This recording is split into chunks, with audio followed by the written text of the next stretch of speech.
Steve mentioned that Kevin has a little calf thing going on and isn't sure his status, or Sean, but you guys have sort of dealt with this before, right?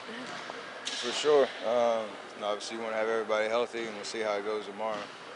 But we've been in a situation very recently, so I understand next man up and the way that we need to play when certain guys are out. And it all starts obviously defensively, and based on how game one went, we obviously need to pick it up on that end anyway. So should be a good challenge. The fact that you did have to play without Kevin for spurts and you found success with it, is there just a certain sense of, look, anybody's out, we can still do this, a certain confidence that comes? I mean, it's always been that way, but obviously when you go through a month without him, it's not just talk, it's actually proven results that we figured out how to do it by committee, and even when you're shorthanded, still be able to win games. So if that's the case, I mean, obviously I know those guys want to play tomorrow. We'll be ready for whatever lines we throw out there. Obviously, certain guys that like Pat and maybe if Looney's back, I don't know how the rosters will go, but there's certain guys that will have an impact on the game. And then you just gotta be ready for anything, really. Nurkic is out game 2. They announced as well. So Portland do you expect a similar look and approach from them while trying to get more guys involved as well? Yeah, I mean they had obviously a great first half last game. Dame and CJ really asserted themselves and really gave them a huge boost. And I know they talked about getting other guys involved, but our game plan stays the same. We're just trying to make those two guys work, fly around on the defensive end, contest shots, get rebounds and push the tempo. And we feel like we can do that regardless of adjustments they want to make. So just gotta keep that intensity and focus. Steph, as someone who dealt with injuries in the playoffs last year, do you feel for Durant right now? Yeah, I mean anybody who's going through that, you want to you feel bad because everybody wants to play, especially this time of year when it matters the most.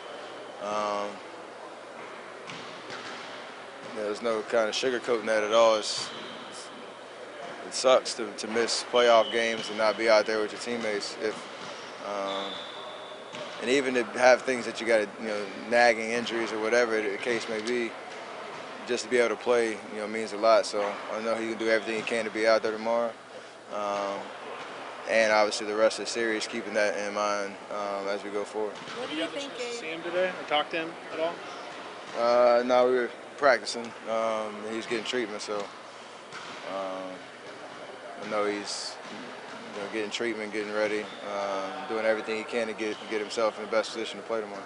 What do you think gave CJ and Dame that rhythm early, especially CJ? What do I think they will? Yeah, what do you think might have helped them find that immediate rhythm, especially CJ early? Is there something that helped them? No, they're talented players, and they made some tough shots. And like we talked about last week leading up to the series, you can't get discouraged if they do make tough shots. You just have to continue to try to keep bodies on them, contest shots, try to stay between them and the basket, shade them to the help side, and eventually feel like we can hopefully get to them and get stops. That's really it. I don't think there's anything special that led to them having a good game. It's just they're talented players that can score the ball, and that's what they do. And so you got to continue to just throw bodies at them and make it tough on them. Steph, how unusual is it if you look at, in the last game it was JaVale and Ian, but guys that play relatively short amount of time but make such an impact when they're in there during that time, and they know that's what their role is. It might be different guys on different nights. How unusual to have a team where you have guys that are so willing to be those kind of contributors. You said unusual? Yeah. It's actually pretty usual for us. We've had those type of guys the last 4 years where at any given night, I could go back, our championship year, whether it's Mo Spates, Barbosa, Justin Holiday, all certain guys that knew that when they got on the floor they'd have an opportunity to impact the game. And they always stay ready with their routines and practice in between games, working on their skills, making sure they were sharp so that if their number was called based on matchups, based on foul trouble, based on whatever, they'd be ready to go. So, we have guys like Pat and Ian and JaVale and D. West come in the game, Matt Barnes now, that understand they're the glue pieces to everything that we do. That's a huge help for us.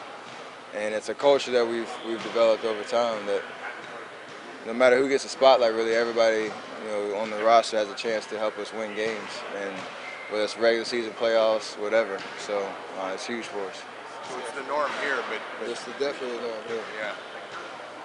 At the beginning of the season, there was a question mark around the defense in the paint, but McGee and KD really were able to shore that up so far. How much does Draymond have an impact on players defensively?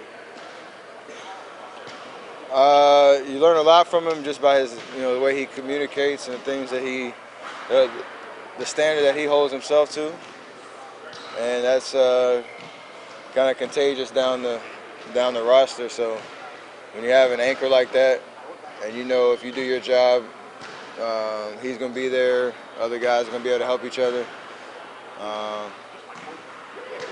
You start to get aggressive and have confidence in your defensive ability as a team, which is why Draymond is obviously the defensive player of the year in all of our minds, and just the way that he impacts not only his matchup but the entire game, and we feed off that energy. Like your the team shot selection, do you feel like you guys are getting or better at running offense instead of going for the dagger play, or did you feel like y'all went for too many of those? You just want to get a quote for that video you sent me. You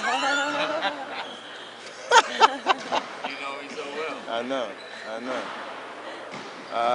There were times when the game called for us to have more composure, I call it, of just moving the ball and making them work defensively. Tomorrow's game, it could be a situation where a guy makes 2 or 3 in a row, and that heat check shot or that momentum changing shot or whatever shot to get the crowd back all the way into it. The game might call for that. You just got to make those reads whenever you have that opportunity and try to make the right decision. Obviously, we have great shooters that, in theory, no shot's a bad shot, because we all have confidence that we can make any shot we take. But it's like basketball. Those shots is like the no, yes shots. You gotta live with the negative of that too. If you miss it, you can obviously second guess everything about it. So it comes with the territory of having that kind of punch that you could throw at any time. Steph, did you see Mark Few, and I'm guessing you have an appreciation for mid-majors and what Gonzaga was able to accomplish this season? For sure. I mean, obviously, they're right there on the doorstep of doing something historical, and it still had a historical season. Just make it to the Final Four in the championship game. I'm throwing a little shade. When I see him, I have good memories of 08 playing against him, and when I was with Davidson, he mentioned that when I was shooting, he's like, this all started with you making 9 threes against us back in 08 in Raleigh. So I do have appreciation for obviously the consistency and the high level that he's led that team and that program to since before I was even in college. So it's pretty special that he's still there doing it. And who knows, they might be back on that stage next year. Steph, you can say if this is a reach or not, but would you say your greatest advantage over this Trailblazers team might be the balance of this team? Well, they have 2 guys who kind of do a lot. I would say that's our advantage over most teams. Because, like I said, it's kind of the same answer about having guys that can your bench guys, that can come in and give us huge sparks. It's just how we play. We promote that by the way that we play, and so